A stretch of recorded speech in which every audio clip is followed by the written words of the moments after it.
Hola, ¿qué tal a todos los seguidores de este portal Edición Cero? Nos hemos contactado hoy día porque hemos tenido en las últimas 48 horas una visita eh, importante para en lo que se refiere a materia de derechos humanos. Me refiero al director nacional del INDH, don Sergio Mico. Estuvo cumpliendo una agenda en Iquique y también en Huari, Colchane, viendo el tema de migrantes. Y acá en Iquique vio también tema migratorio, sanitario, pero además sostuvo una reunión con víctimas del estallido social, personas que han sufrido algún tipo de daño, eh, e incluso hay casos de torturas que fueron reportados al Instituto de Derechos Humanos, en la delegación Iquique, y nosotros íbamos a conversar con una de estas personas que participó en este encuentro que se realizó en la sede del INDH Tarapacá. Se trata de don Albano Toro Cárdenas. Hola Albano, bienvenido.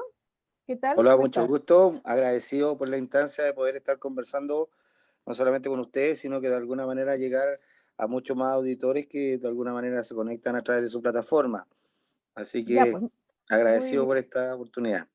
Sí, yo sé que para ti puede resultar un poco a veces complejo relatar y contar la historia tantas veces, pero creo que es importante que la comunidad, luego que hicieron este trabajo de contar también ante el INDH, como persona directamente, em, lo que te ocurrió. Albano, tú tienes 41 años, pero tenías 40 años el 23 de noviembre cuando ocurre, no sé, Claro, un exacto. poco para introducir el tema. Lo que puedo señalarlo a los seguidores de Edición Cero y a quienes ven esta grabación es que Albano es voluntario en una posta improvisada que hay en el sector de las protestas, y ahí tú resultaste lesionado. ¿Por qué no nos introduce al tema qué ocurrió ese 23 de noviembre de 2019 que te dejó con tu vista absolutamente dañada en un lado, en el ojo, o en tu Claro, izquierda? bueno, es verdad lo que tú dices, estos son instancias bien especiales. Por lo general nosotros estamos haciendo un trabajo terapéutico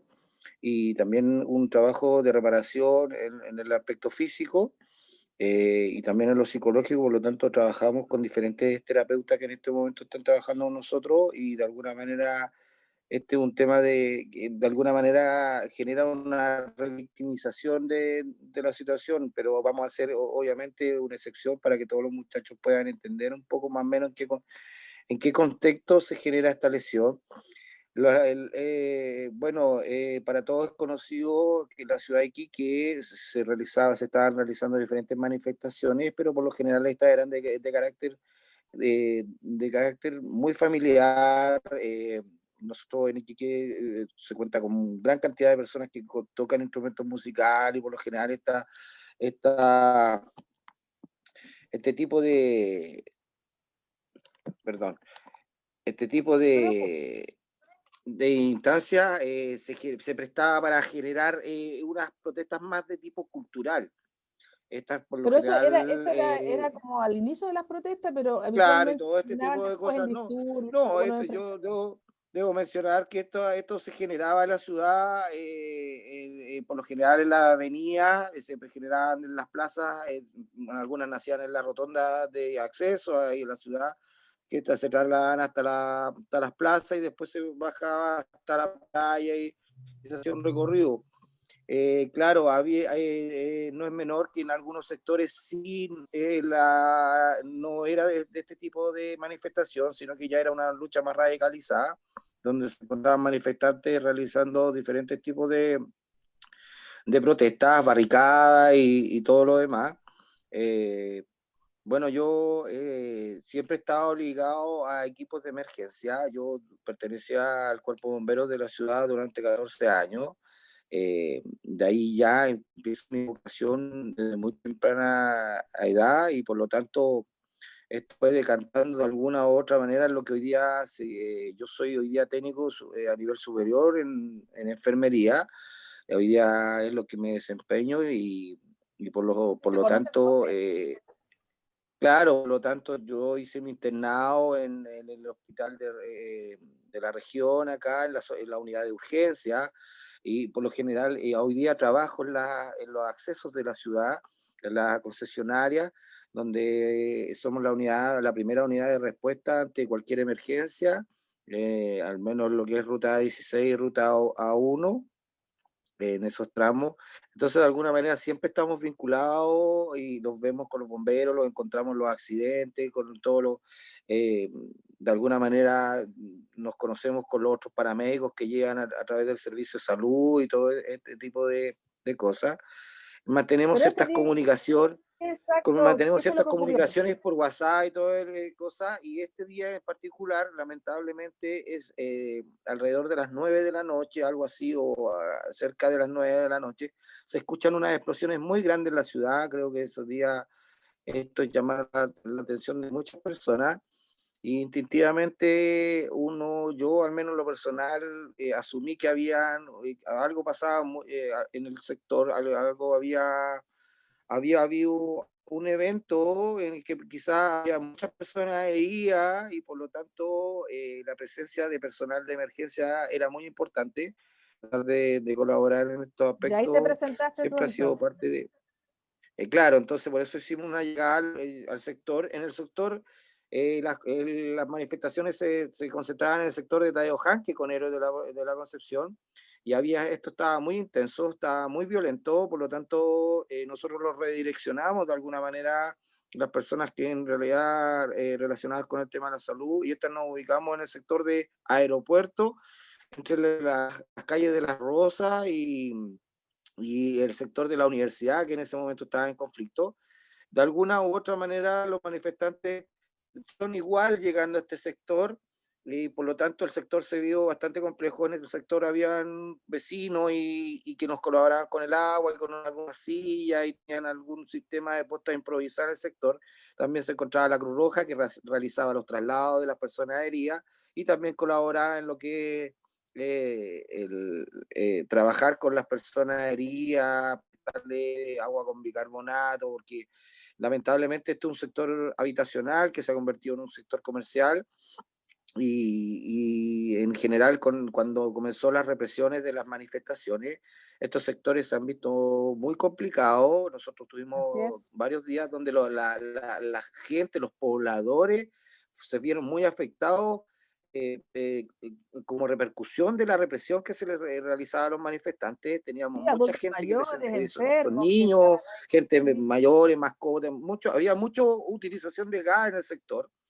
Entonces, por lo tanto, nosotros no solamente estábamos en ese sector, sino que muchas veces los movíamos en esos pasajes, el Canelo, hasta llegar al sector de aeropuerto o Héroes de la Concepción, donde están las Oye, otras barricadas y todo eso. En este tú me decís que contexto, pero tú estabas identificado con tu vestimenta sanitaria, digamos, que estabas en una labor sí, de sí, de tarea. alguna manera, yo al principio lo debo comentar, al principio estábamos con las tenidas de alguna manera, con ciertos pero de alguna manera todo el trabajo que se va dando en el sector también te va afectando. Nosotros al menos estaba con toda mi implementación de seguridad.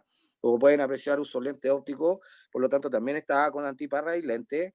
Y lamentablemente, en este ir y venir, como le digo, muchas veces también te contamina y te afecta el gas lacrimógeno, a pesar de estar con antiparras, con filtros, con mascarilla y todo este tipo de cosas. Entonces muchas veces tenéis que sacarte todo el equipo, tenéis que lavarte la cara, contaminarte, así poder tomar las acciones de ayuda en ese sentido. En algún momento tenéis que hacer una pausa pucha, cuando no tenéis muchos implementos, tu uniforme pasa a ser tus apósitos, pasan a ser a veces tu utensilio hasta de limpieza, porque en realidad tenéis que entender que esto no es una situación muy normal, esto es una situación así como un ambiente de guerra. Entonces tenéis que tratar de adaptarte a la situación que estás viviendo en el momento.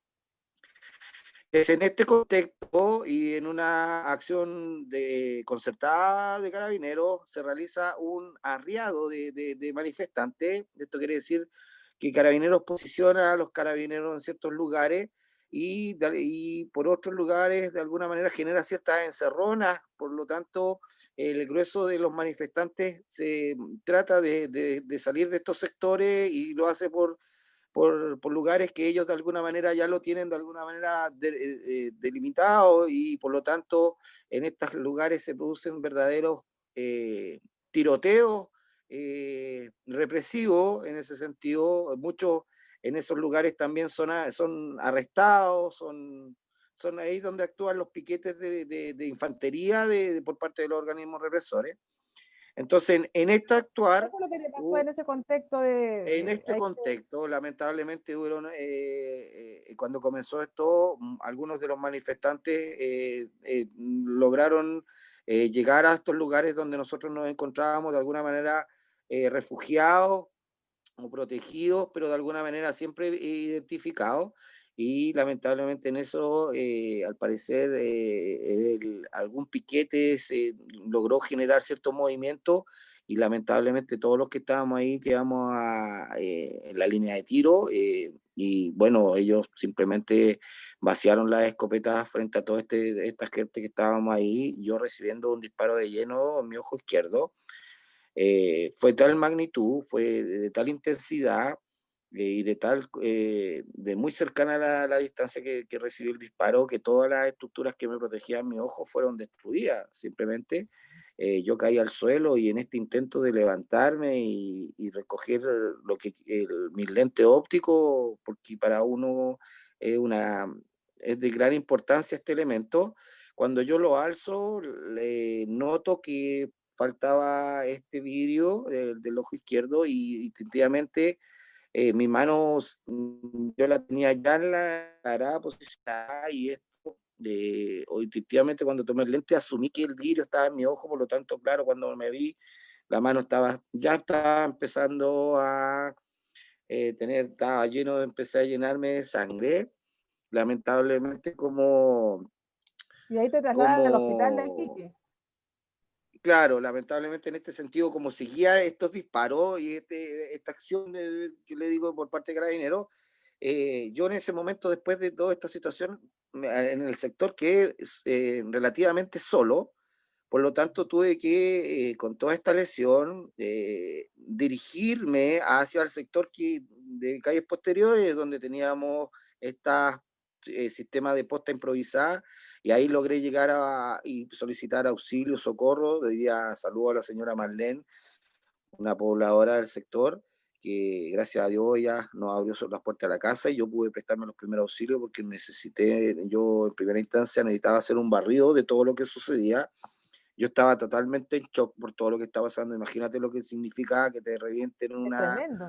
un ojo, esto estaba abierto. Hoy día ya esta lesión ha ido mejorando.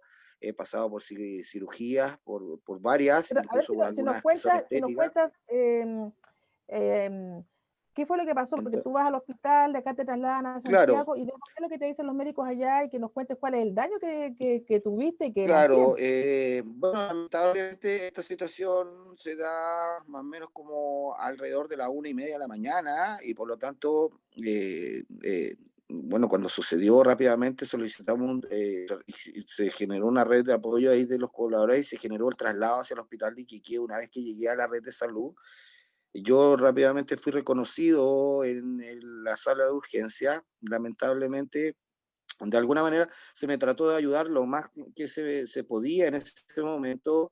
Me retiró toda mi indumentaria, toda mi ropa, porque yo estaba muy, muy mojado y muy contaminado, venía muy con el olor Al gas. al gas y todo eso, entonces podía contaminar la sala de urgencia y por lo tanto era muy complejo el tema. Entonces rápidamente fui descontaminado y fui llevado al escáner donde se hicieron lamentablemente debo decir que estos fueron, se trató de ir ayudando en el tema porque la sección estaba muy compleja, tenía una persona que está muy complicada de salud y por lo tanto el equipo de salud está enfocado en su esfuerzo en esa persona. ¿Albano? Por lo tanto, Al- lamentablemente, yo ¿Albano? no recibí buena atención en el hospital en ese sentido, hasta no recibí atención especial, no había un especialista en el hospital que me se ¿Albano, pudiera me hacer cargo de escuchas? esta situación. Sí, Albano, mire, es que se incorpora con nosotros eh, Alarcón, quien también es víctima de la represión. Bienvenido, Juan Francisco, encantada de tenerte acá para que conversemos. ¿Qué tal? ¿Cómo estás? Hola Angelina, buenas noches Albano también. buenas Eh, noches, Juan Francisco. Agradecer la instancia. Sí, pues entendemos que estábamos programados para conversar también contigo. Mira, Albano está terminando de contarnos un poco su situación y luego me gustaría que abordáramos contigo otros temas. Albano, para ir concentrando, resumiendo un poco, que nos Entiendo, diga no sé, cuál es claro. tu situación actual, Bueno, porque porque tú lo tuviste demasiado lamentablemente, ocular, pero claro, sí, la mente lamentablemente, como tampoco le digo, funciona. hubieron diferentes problemáticas en la red de salud y yo de alguna u otra manera logramos llegar a Santiago. Yo fui trasladado de urgencia a Capital.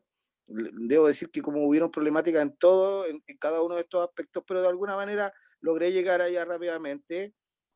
Yo estuve a 2 horas de perder el glóbulo ocular, lamentablemente, porque el traslado no salió de forma inmediata. Pasaron yo alrededor de la lesión, pasaron 46 horas para poder llegar al hospital en Santiago. Una vez ingresado, a la media hora de haber llegado al lugar, ya estaba en un pabellón quirúrgico. Eso debo reconocerlo. Allá la atención fue muy expedita, muy profesional. Lamentablemente, como te digo, yo fui declarado con una herida cornoescleral de carácter grave, de más de 10 milímetros, con compromiso severo de las estructuras internas del ojo. Se me retiró, lamentablemente, la córnea está totalmente destrozada. Se trató de reparar lo que más se pudo, pero en realidad está bastante dañada. Se me retiraron algunas estructuras del interior del ojo, como el cristalino, el vitrio, son partes fundamentales para hacer lo que es enfoque, lo que es visual. Tengo daños en la retina, también tengo daños estructurales de alguna manera. Tuvimos hemorragias, yo tuve una cirugía láser para poder fijar la retina y que no comprometiera la visual, para poder tener oportunidades de poder salvar al menos y que de alguna manera el glóbulo eh, eh, pudiera tener alguna posibilidad funcional en ese sentido. Hemos trabajado en ese sentido para, en este momento, yo tengo una visual, soy considerado dentro de las víctimas de trauma ocular. Hay personas que perdieron por completo el glóbulo ocular y otras están con la visión disminuida, que es el término como o visión monocular, porque hay muchos que de repente, a pesar de conservar el glóbulo ocular, este está totalmente, ya no tiene reparación, o la estructura que fueron dañadas, estas no permite, de repente, como la mácula, como el nervio óptico, como la retina, estas no Muy pueden bien. ser reparadas como otras estructuras, o pueden ser reemplazadas con un lente intraocular, como en algunos casos que se está tratando. También tengo destruida la iris, por lo tanto, esta estructura es la que uno ve con el colorcito Regula del ojo. Claro, la regula luminosidad. el ingreso de la luz, por lo tanto, a mí me afecta mucho las condiciones. Hoy día soy fotosensible y por lo tanto no puedo salir al sol, y si es que lo hago con lentes muy oscuros, y por lo general más de alguna vez me han visto quizás en alguna marcha utilizando mi parche ocular, el clásico el que todos conocen como el de pirata, ¿ya? Pero en realidad lo usamos, no es que lo use cada vez o con intenciones de dar un poco de lástima o ese tipo de cosas. Lo usamos por cosas técnicas. A mí hoy día salir a la luz es casi imposible de alguna forma, o sea, en forma normal, como lo hace cualquier persona. Para mí es todo un tema. Así que bueno, estamos trabajando todavía, esto todavía continúa. Yo llevo todo este periodo, he estado con licencias médicas, he estado, lamentablemente, la reparación se está realizando en Santiago, y es Pero tú lo no que vas a de poder alguna manera... recuperar tu visión normal, o sea, No, es muy imposible porque la estructura y estos daños son muy complejos. O sea, entre los daños, de lo que significa el trauma ocular, hay una variedad muy grande, porque en general ellos cubrían algún golpe, que es el clásico golpe con un puñete o con una estructura, que de repente cuando alguien lo trata de asaltar, o en alguna riña te pegan con algún objeto. Pero estos más que nada eran lesiones externas que no comprometían la estructura interna. En cambio, este tipo de lesión con arma de fuego generó grandes lesiones graves y gravísimas, no sino la interna. Hay que recordar que no solamente fue el impacto, sino que también la onda expansiva generó daños neuronales, que hoy día lo estamos comunicando. Están trabajando un equipo de expertos con nosotros de la Universidad de Chile, donde ellos se han interiorizado en todo lo que significa toda esta problemática. De alguna manera, nosotros somos hoy día estándares internacionales debido a la cantidad de lesionados oculares. Nosotros somos Trauma ocular. 465 traumas oculares hoy día certificados en Chile. Eso quiere decir un Claro. promedio de más o menos. Nosotros llegamos a tener un promedio de casi se habló cuando ya habían 200 personas, era un promedio de 9.5 heridos oculares por día. Cuando en relación al mismo contexto lo podemos referenciar con el chaleco amarillo. Ellos durante 4 meses tuvieron alrededor de 40 víctimas de trauma ocular. Eso quiere decir un promedio de más o menos una víctima por mes.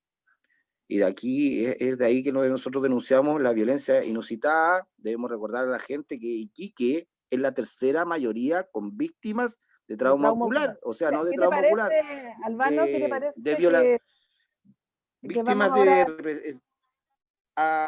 Bueno, claro, es que eso mismo iba a hermanar el tema. Nosotros tenemos, Sí, como le digo, la tercera mayoría a nivel nacional de víctimas producto del estallido social, y es donde aquí, claro, no solamente trauma ocular, sino que víctimas en de la general, violencia de Estado, sí. en general. Lo que sí, nosotros a nivel nacional, del trauma ocular, somos la tercera.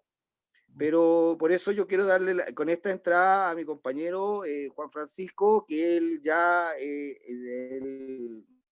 bueno, que hable él y que Ya, se pues, presente y que nos damos pueda ampliar un la poco más ese tema. Ok, damos la bienvenida a Juan Francisco a este panel de conversación que es muy importante dar testimonio. Juan Francisco fue detenido el día de cuando se inicia el estallido social en Iquique. Él es impulsado hacia el regimiento y recibe una serie de torturas. Sin embargo, podemos hablar de eso también, Juan Francisco, pero a mí me interesaría mucho contigo profundizar porque te conocí yo en esas horas y te vi que estás demasiado afectado. Tu cuerpo demostraba por todo lo que sucedió.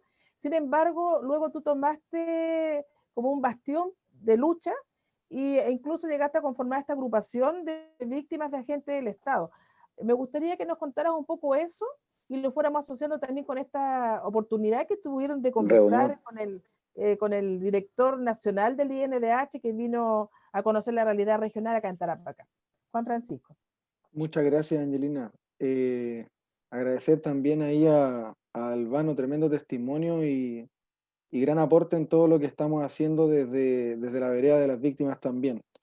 Aprovechar la instancia también de nombrar a Miguel Veloso, a Christopher Astudillo, a Luis Bello Figueroa, que también conforman las víctimas de trauma ocular aquí en la región. Hay más casos que estamos esperando poder tomar contacto. No todas las personas que sufrieron violencia por parte de agentes del Estado han todavía hecho la judicialización de los casos. Entonces, todavía falta gente. ¿Pero Pero eso hasta el falta de momento apoyo o será temor? ¿Falta de apoyo o temor hay, para...? hay distintas variantes. En algunos casos puede ser temor, en otros casos puede ser inclusive desinformación, pero lo importante, y respondiendo a la pregunta, Angelina, efectivamente yo creo que al igual que Albano y los chicos que mencioné y quienes participan en la agrupación Avidbae,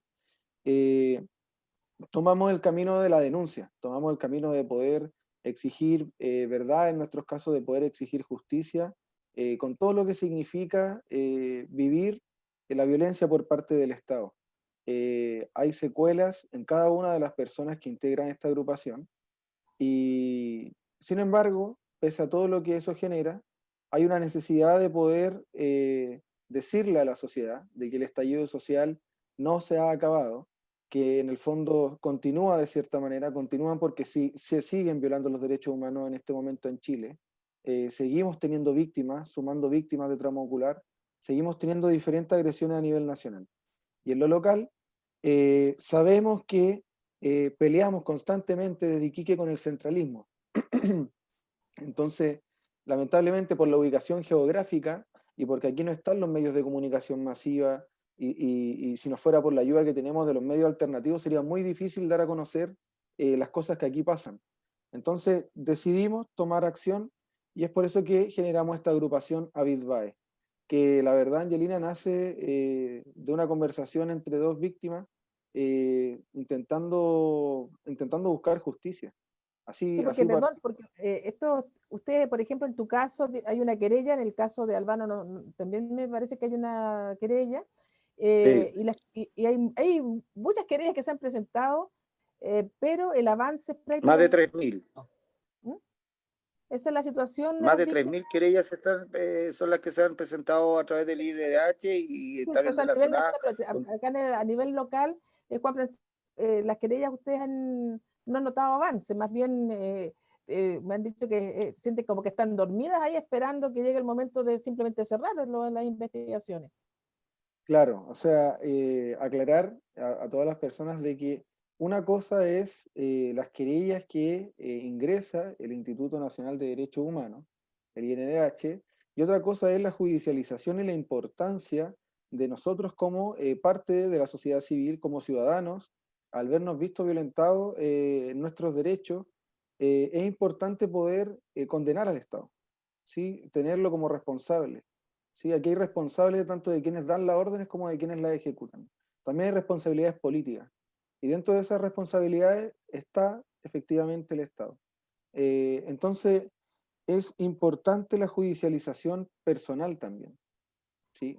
Entonces, todas estas cosas, no, como la mayoría de las víctimas jamás han vivido algo como esto, es nuevo por así decirlo, no en la historia, pero sí para las víctimas, eh, es complejo porque hay mucha desinformación al respecto.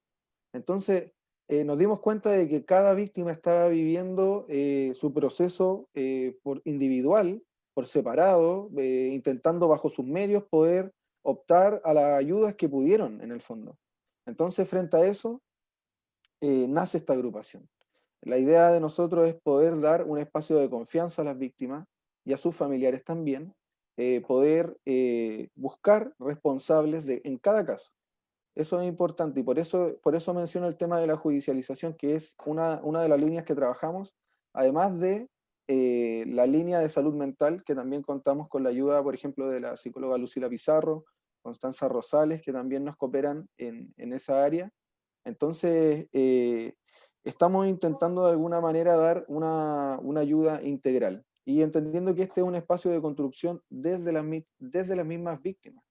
También entendiendo, bueno, esperando que no sea así, pero en caso de que se sigan sumando víctimas, también tener un espacio de acogida para estas personas. Entonces, desde allí hemos realizado distintas acciones. Estuvimos el día 19 de octubre por primera vez de manera pública, exigiendo verdad Este y 19 de justicia. octubre, Este al año del 19, estallido, claro. 19 de octubre, un año del estallido, estuvimos ya de manera pública en un punto de prensa en donde dimos a conocer nuestro comunicado exigiendo responsables a un año del estallido social. Todavía duermen las causas. ¿Sí? La mayoría de los casos, se espera que las causas queden guardadas, archivadas y olvidadas. En la mayoría de los casos no se ha aplicado todavía la segunda parte del protocolo de Estambul, que es sumamente importante. En la mayoría de los casos no se A ha ver si nos llamado. explica un poco, porque el protocolo Estambul, la parte que tú estás haciendo referencia, tiene que ver con la asistencia de la persona que ha sufrido este tipo de Claro, atropello. lo que pasa es que lamentablemente, como tenemos también la institucionalidad legal en Chile, independiente de lo que vamos a pensar de la justicia de esa institucionalidad, tenemos que regirnos por eso. Entonces, lo que se nos pide a las víctimas para poder constatar el daño que nosotros hemos sufrido es que se nos aplica de manera voluntaria el protocolo de Estambul, que es un protocolo, digámoslo como es un protocolo de guerra que se aplica en los contextos de guerra a las víctimas que han sufrido en la guerra algún tipo de daño. Entonces, ese es el protocolo de Estambul, consta de una parte física y la segunda es una psicológica. A la mayoría de las víctimas se nos aplicó la física, La primera. la primera parte. Estamos hace mucho tiempo ya, a un año, esperando la segunda parte, que es la psicológica, y era alguno de los casos que se puedan hacer los peritajes, porque no a todas las víctimas se le ha llamado y se le ha dado curso a esto. Ahora, también hemos tenido algunos casos en que las víctimas nos han comunicado que se han sentido agobiadas o presionadas también por ciertas instituciones que llaman para investigar, pero llaman a deshora, ¿cierto? Llaman de madrugada y en el fondo generan cierta presión a la hora de poder desarrollar esta investigación. Eso nos preocupa. Nos preocupa que instituciones como la PDI, lo voy a decir, generen este tipo de práctica, este tipo de procedimiento, este tipo de conducta. A un año estamos esperando, por ejemplo, que hayan responsables en mi caso de tortura y es complejo, es complejo. Hay un listado en la carpeta investigativa, hubieron 48 civiles que participaron del bautizo, el de la fiesta que se estaba desarrollando ahí, porque estaba el bautizo de una de las hijas del jefe de zona, del general, que después cambiaron, que no es el actual general que está aquí, no es Paiva. Y, y bueno, hubieron civiles que participaron ahí, hubieron efectivos militares que estuvieron de turno, sin embargo, entregan solamente el nombre de un cabo primero del ejército. Hay testigos, de hecho, también, que vieron vecinos del edificio que está al lado del ex casino, o sea, del casino de oficiales. Es gente que yo no conozco y que me enteré por el procedimiento legal que atestiguaron y que en el fondo lo que ellos dieron como testimonio reafirma la versión que yo entregué también a la Fiscalía. Ahora, tenemos que emplazar al fiscal Guerrero, tenemos que hacerlo porque ya llevamos un año desde las conversaciones que él ha tenido con las diferentes víctimas y a la fecha no hay absolutamente nada. Lo hemos dicho fuerte y claro, no hay ningún avance y consideramos que hay un tipo de justicia muy, muy distinta a la hora de hacer procedimientos, ¿cierto?, criminalizando a quienes se manifiestan. Tenemos presos políticos aquí en la región y el trato es sumamente distinto. Pareciera ser que para ellos es un tipo de justicia y cuando nosotros pedimos responsables de la otra vereda, de quienes nos agreden, de quienes nos mutilan, de quienes torturan, no hay absolutamente nada. Y es una justicia sumamente lenta, tardía, que no avanza. Entonces, Juan Francisco, mira, ¿sí? antes de seguir en el tema, me gustaría preguntarle a Albano, también de manera a ir como ya sintetizando las ideas, si tú te sientes en la misma situación, Albano, que tu caso no avanza, que no hay responsables, que tampoco te han prestado ese apoyo psicológico que no sea voluntariado, sino que sea de la institucionalidad del Estado de Chile. ¿Cómo ha sido tu situación particular? Bueno, nosotros, como lo mencioné anteriormente, la situación desde el minuto cero ha sido irregular. Lamentablemente fue un caos en todos los lugares y lo que denuncia Juan Francisco no es menor. Esto está sucediendo a lo largo de todo Chile, con las 3.000, o sea, no solamente con lo que está pasando a nivel local. ¿No? Esto está sucediendo a nivel de todo Chile y hoy día lo evidenciamos y no es menor. Nosotros estamos trabajando no solamente en una mesa de trabajo, aquí ahora con el INDH, que está recién comenzando esto, sino que estamos trabajando desde mucho tiempo en otros lineamientos y trabajando directamente con la Comisión de Derechos Humanos del Senado y también lo hemos evidenciado. No solamente es el abandono en las causas las judiciales y en las pericias como denuncia, yo debo decir que también, como explica Juan Francisco, todavía no se me termina una pericia. O sea, el protocolo de Estambul lo que hace es certificar tu lesión. Nada más que eso es cuando como cuando alguna persona tiene y va al hospital a contratar lesiones, es lo mismo, pero se hace a través del servicio médico legal. Lamentablemente, yo comencé la pericia en febrero debido a que tuve 2 meses en Santiago desde que comenzó esto y lamentablemente no se podían hacer acciones por allá la orden de Fiscalía Nacional es que las acciones legales se tienen que hacer donde fueron realizadas las lesiones. Por lo tanto, todos los esfuerzos se han ido reduciendo en este aspecto. Y claro, nosotros evidenciamos y denunciamos, y no solamente lo denunciamos, solicitamos que hayan respuestas claras en este aspecto. Tratamos de que vamos a tener reuniones con el ministro de Justicia para poder ver qué es lo que está sucediendo, la posibilidad de que se agilicen las causas, se finalicen en algún aspecto las pericias para poder ir avanzando. Pero no solamente, como le digo, es el abandono en el lado judicial, sino que también en el lado médico. Lamentablemente las víctimas de región están todas viajando a Santiago, incluyendo en gastos de traslado, o sea, quizás no de traslado en algunos casos, al menos a algunos de nosotros de la región se nos facilita los pasajes para poder viajar, pero en otros lugares nosotros debemos evidenciar que tampoco hay esta facilidad.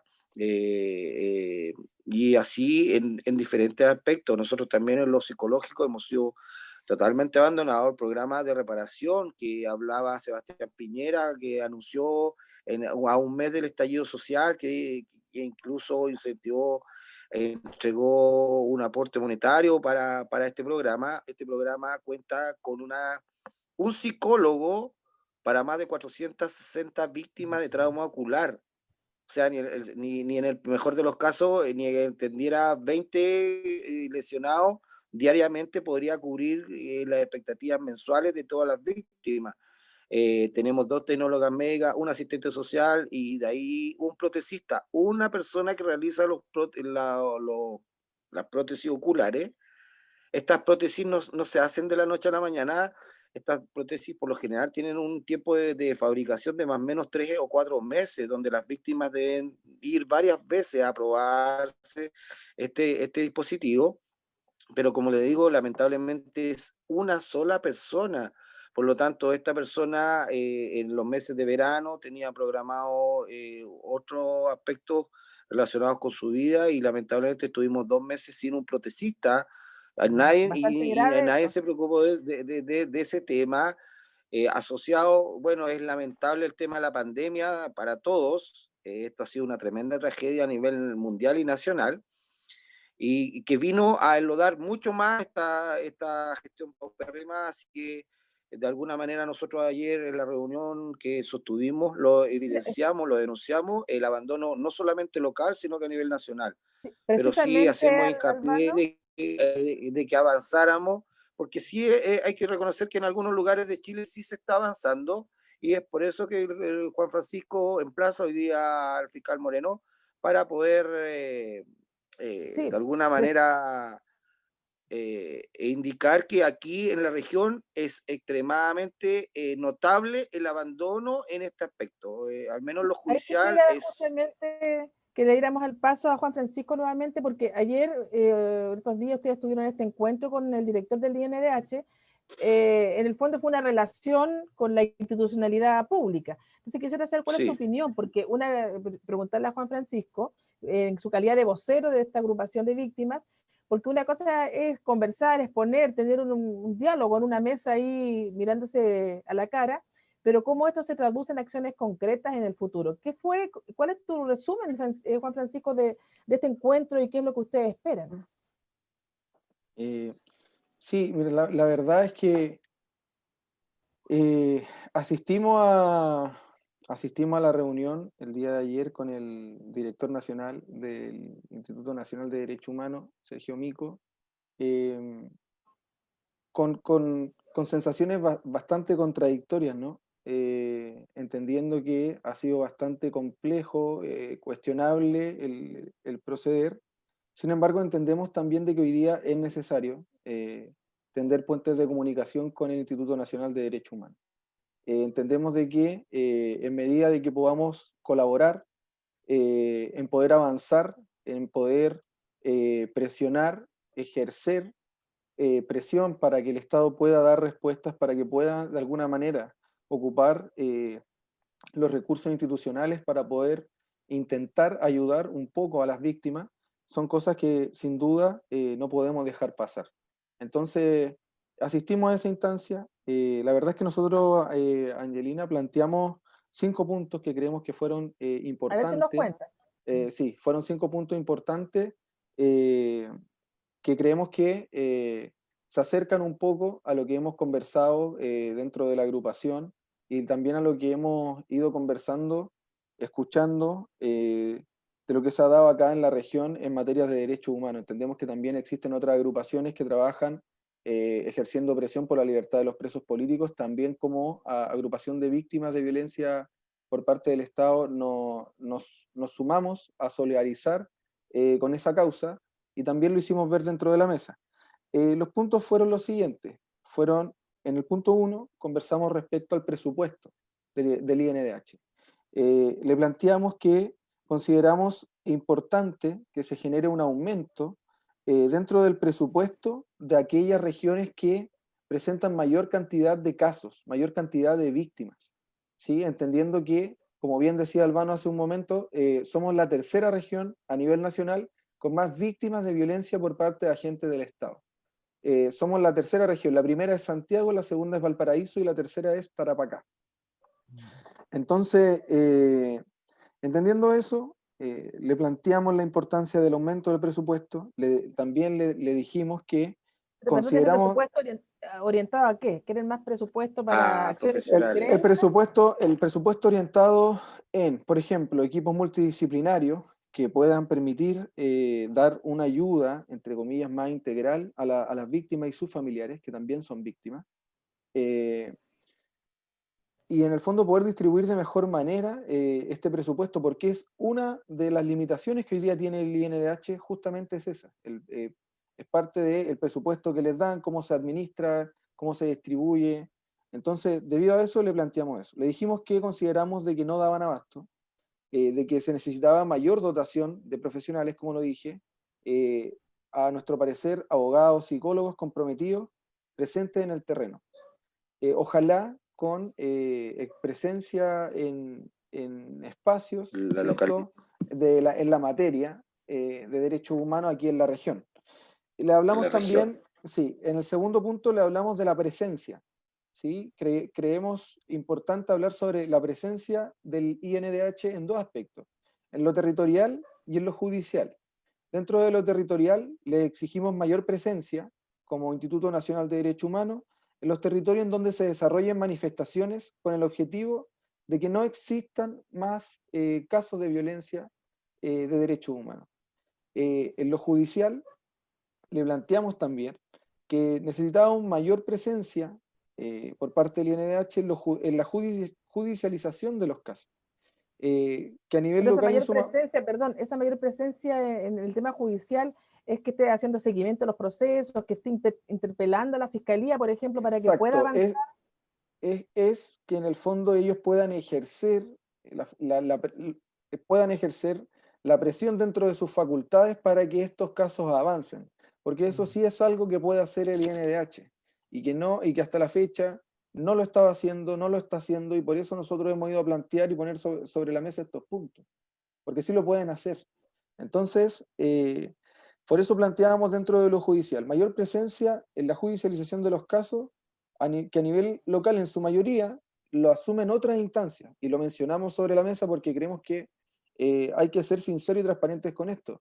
La mayoría de los casos aquí en Iquique, por ejemplo, respecto a la visita a comisarías, lo hace, por ejemplo, organizaciones como ABOFEM. La mayoría de la judicialización de las querellas la hace la oficina parlamentaria del diputado Hugo Gutiérrez, mediante los abogados Enzo Morales y Matías Ramírez. O sea, son los abogados que llevan la mayoría de los casos, no es que uno esté, no sé, tirando por un lado, etcétera, no, es lo concreto, es Lo lo que pasa es que igual objetivo. pueden ir en paralelo las presentaciones por el INDH y por los abogados particulares. Por Y supuesto, respecto por eso de la presencia en las comisarías, sí se ve alta presencia de los abogados que tú señalas, Enzo Morales y Matías Ramírez, pero también está la Defensoría Penal Pública y el INDH, que incluso fijan turno a estos organismos para estar ahí asistiendo a la situación, digamos, de contingencia por las detenciones que se producen. O sea, lo importante acá es que hay un trabajo bastante amplio, quizás también sea bueno que entre estos organismos puedan tener una instancia de coordinación. Lo que Porque, pasa es que, también hay que entender que el INDH en este momento viene haciendo un trabajo no solamente el 18 de octubre, y de alguna manera ellos no solamente trabajan con las víctimas del estallido social, sino que también las víctimas que se han generado durante muchos años aquí en Chile. Y en este perdón, sentido, perdón, lo que... el INDH tiene competencia del 2990, o sea, el retorno a la democracia, cuando se crea en adelante. Por supuesto, entonces por lo tanto, no solamente trabajan, como te digo, en este aspecto con nosotros, y claro, en este último tiempo, de la noche a la mañana, se vieron invadidos con un estallido social, donde hay de la noche a la mañana ahí empiezan a aparecer una cantidad de víctimas impresionante, una cantidad de querellas impresionante, y es por esta razón en que hay que también contextualizar que también el tema es, en relación, es netamente violación a los derechos humanos por agentes del Estado. Entonces, en ese contexto, también los profesionales y tienen que ser de alguna manera, deben estar muy orientados en relación a los derechos humanos. O sea, aquí tenemos grandes bufetes de abogados, grandes representantes, pero de alguna manera no todos son especialistas en el tema de derecho humano, porque tomando desde esta perspectiva hay que tomar las cosas desde otro lineamiento. Y Angelina, desde ahí es que Juan Francisco Neanta hablaba de presupuesto, porque en realidad el INDH hoy día está trabajando con un solo abogado aquí en la región. Y de hecho, él Y no la directora solamente que ve abogada, que tampoco no da abasto. claro, Mira, ahí entonces Juan Francisco nos va a por ahí complementar. van las inquietudes que está planteando Juan Claro, Francisco, y sí, es para que la ahí le gente pueda vamos entender a dónde queremos llegar. hacia dónde se va. Bueno, le Sí, damos espacio a Juan Francisco de nuevo para que complete, digamos, un poco el petitorio o los puntos que ustedes plantearon en esa mesa de conversación en el exacto. INDH. Juan sí, Francisco, vamos entonces. estamos en el punto 2, que era el tema de la judicialización, que era, o sea, la presencia del INDH en en los territorios y en lo judicial. Pero antes de eso, para poder cerrar lo de Albano, yo quisiera entregar un dato. El presupuesto, Angelina, del INDH el año 2019 es de 8.500 millones.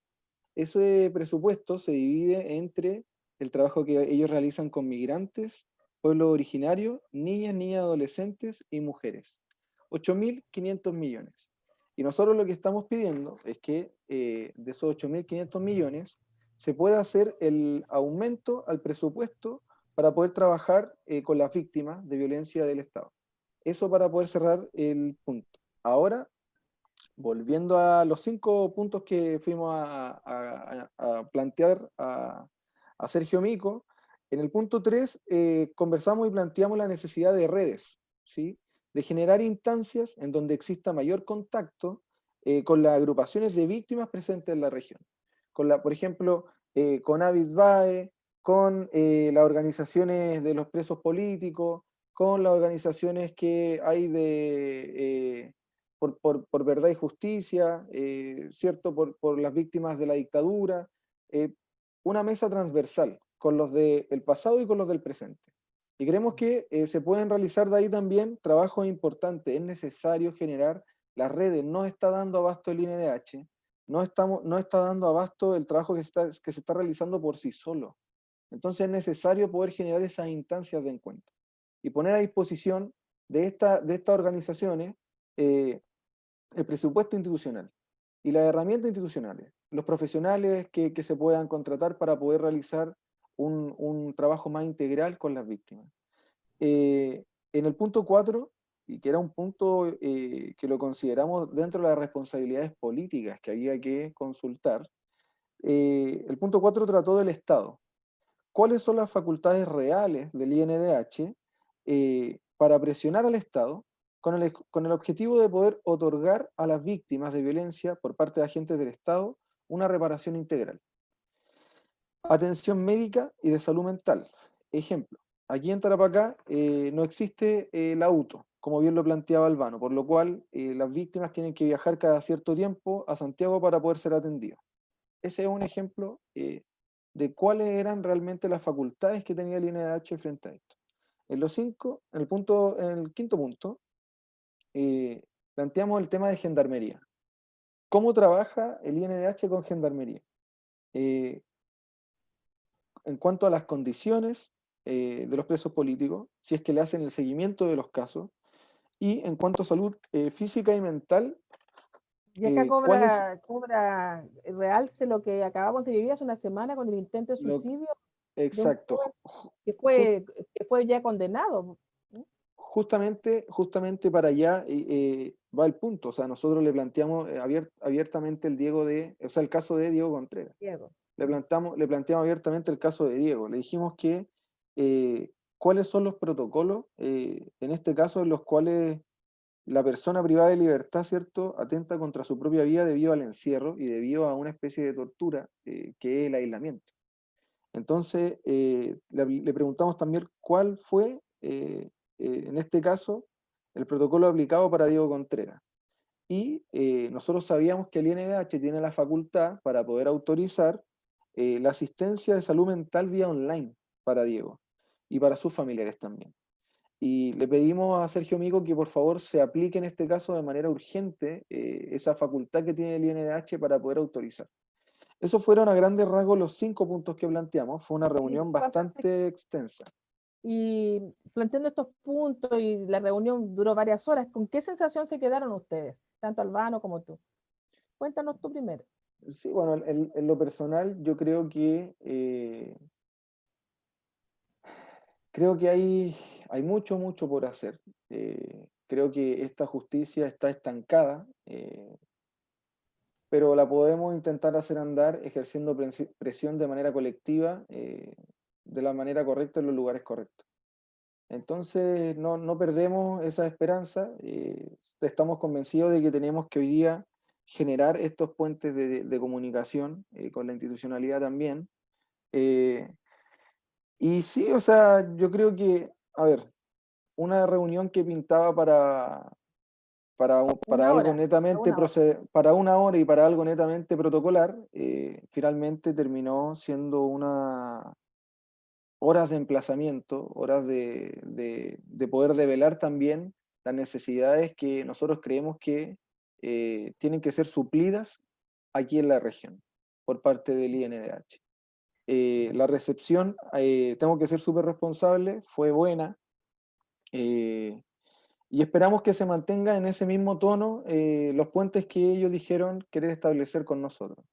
Esperamos que Mico cumpla, Que prospere que, y que que, ustedes pro- también que pro- continúen insistiendo para exacto, que eso que prospere. prospere que prospere y que en el fondo también se cumplan ciertas cosas que se mencionaron ahí también. Así que eso, a ver, en el análisis, ¿cierto? En el diagnóstico de lo que es el INDH y en cómo el INDH se encuentra en este escenario a nivel nacional, la verdad es que estamos de acuerdo con Mico, es bastante negativo en verdad. Es bastante complicada la situación, es un análisis por lo demás con más eh, críticas que felicitaciones, porque sentimos que no han dado abasto. Eh, y por ahí él también hizo su mea culpa, pero por ahí conversando hoy día con una persona que estimo mucho, me daba una frase muy buena para resumir esto. Eh, no necesitamos, ¿cierto?, que nos demuestren ser buenas personas. No solo basta con ser buenas personas, sino que necesitamos que sean Con las buenos acciones. gestionadores, que sean buenos gestores, que sean buenos gestionadores y que puedan ocupar y administrar los recursos que tienen como corresponde. Y Muy bien. sentimos que hoy día no dan abasto. Y tú, Álvaro, ¿con qué sensación quedaste después de esa reunión que tuviste con tus compañeros víctimas de agentes del Estado? Bueno, de alguna manera Juan Francisco viene a resumir un poco lo que en general la finalidad de toda esta reunión. Nosotros de partida íbamos él de alguna manera, Sergio Mico pensaba que de alguna manera nosotros nos íbamos a agarrar a Garabato y del Moño allá, producto que es una realidad, la falta o el abandono de la institucionalidad por parte del INDH, al menos a las víctimas aquí en la región. pero no podemos seguir cayendo en eso de estar apuntándonos y estar descalificándonos y de buscar por qué no lo ha hecho, no. Creemos que esto ahora, ya que ha finalizado de alguna manera en la capital, o al menos se ha abierto el tema de los permisos y las pandemias, está de alguna manera la movilidad en el país está empezando a generarse. Por lo tanto, nosotros, ese fue nuestro planteamiento nosotros evidenciamos todas las faltas en el INDH que hasta el momento se han presentado, pero también, como dice Juan Francisco, entendemos que es parte de, y no sacamos nada de estar peleándonos y agarrándonos del moño, sino que necesitamos avanzar en este aspecto. Necesitamos un compromiso real por parte, sumar esfuerzos, sumar voluntades. Sumar voluntades, pero en los lugares que corresponden para poder que esto tenga un resultado efectivo, porque en realidad las víctimas hoy día que necesitan la ayuda del Estado, en general, desde todas las áreas nosotros necesitamos, hoy día hay mucha gente joven que no está continuando con los estudios, se vio truncado todo su futuro producto de estas lesiones. Hay mucha gente que perdió su trabajo, su fuente laboral, por lo tanto hoy día peligran no solamente poder generar los recursos para su familia, sino que también a veces los lugares de permanencia, ya que de repente algunos arrendaban y como no podéis generar los recursos, no podéis hacerte cargo de tus compromisos económicos. Entonces hay una serie de problemáticas que se están dando asociadas, aparte de toda la problemática física y psicológica que esto conlleva la mutilación.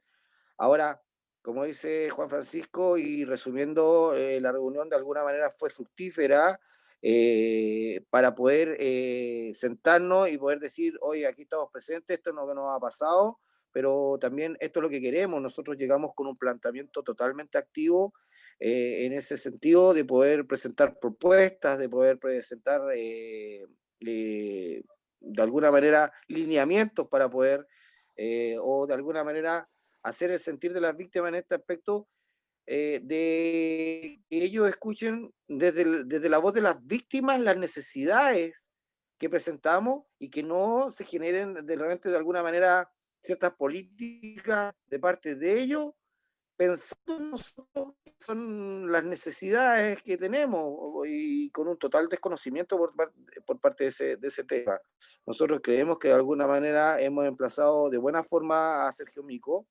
Le hicimos notar la ausencia por parte del INDH aquí en la región y de alguna manera logramos conseguir ya cosas reales. Ahora ya se suman ahora, no es algo pero al menos durante 2 meses se suman nuevos profesionales para poder agilizar un poco esto. Ellos están claros que en realidad ha habido un año de abandono y por lo tanto ese fue su mea culpa de Sergio Mico, al menos en lo personal, junto conmigo expresó de alguna manera pidió perdón por este abandono. Así que de alguna manera hemos comprometido y de alguna manera vamos a estar muy atentos porque en realidad este trabajo, no, como decimos, no es para la foto, sino que queremos cosas reales y por lo tanto estamos trabajando en forma real con este BT para poder seguir generando estas instancias de reparación. Entendemos que en lo que es reparación también existe lo que es verdad y justicia, por lo tanto también se tocó el lado de la justicia, como lo pudo evidenciar Juan Francisco. No podemos dejar de lado a los compañeros que están hoy día presos políticamente. Hay gente que perdió su vida en esto, hay gente que fue torturada, hay gente que fue violentada sexualmente.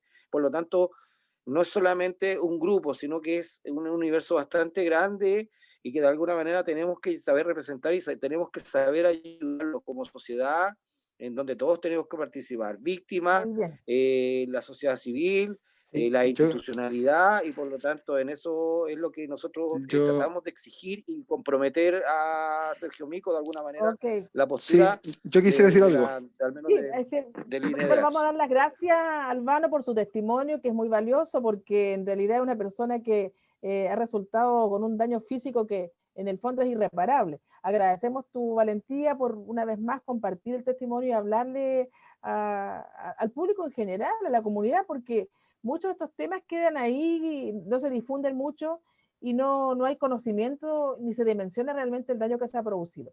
Y para terminar entonces ahora con Juan Francisco, a ver si cerramos, puedes redondear alguna idea que haya quedado pendiente, Juan Francisco, adelante. Sí, no, yo quisiera simplemente decir de que no basta con los discursos ni con las reuniones extensas, sino que con las acciones. A mi parecer, Acciones. y lo quiero dejar en claro, no hay ningún avance hasta el momento. Lo del programa de agregar estos profesionales, las 2 psicólogas, era algo que se venía de antes de la reunión y que se sabía que se iba a aplicar por 2 meses. No es producto de la reunión que tuvimos. Entonces, de lo planteado en la reunión que tuvimos, vamos a estar a la espera y vamos a estar alerta, atentos de que se cumplan algunos de los 5 puntos que nosotros emplazamos, que nosotros consultamos. Vamos a ver en lo concreto qué ayuda se puede generar, qué puente se puede dar con el INDH de acá, Tarapacá. Entonces, todo eso está en veremos. Hay buenas voluntades, hay buenas intenciones, pero nos falta concretar con las acciones. Eso quisiera Acciones. decir, en lo concreto. Muy, Y más allá de las querellas presentadas, a un año todavía no hay responsables ni de quienes dieron las órdenes, ni de quienes las ejecutaron. Y esperamos que el INDH nos pueda ayudar a presionar en ese aspecto. Ojalá sea así. hay un solo caso en que fue sometido ahí, como está como imputado, el carabinero que era el jefe de la comisaría de En Alto Alto Hospicio. Hospicio. Bueno, que lo Claro, sacaron de sus funciones simplemente, o sea, lo cambiaron de sus funciones, lo claro, pasaron de estar en calle a estar en la comisaría, pero trabajo administrativo. Así es. claro, Bueno, una vez más agradecemos la participación tanto de Albano como de Juan Francisco. Esperemos que este tema lo sigamos conversando porque hay que hacer claridad, hay que insistir, hay que contar y para que también otras personas que tienen experiencias que quizás no han compartido o no han tomado acciones judiciales los hagan. Muchas gracias a ambos, gracias Albano, estaremos en gracias Angelina. contacto. Gracias Juan Francisco. Muchas Y a gracias. quienes nos siguen acá en Edición Cero, espero que esto les sirva también para que puedan compartir y difundir. Estamos en contacto. Adiós. Muchas gracias, Hasta luego, adiós. muchas gracias. Chao Albano, nos Chao, vemos. chao. Chao, Juan Francisco. Muchas gracias por todo.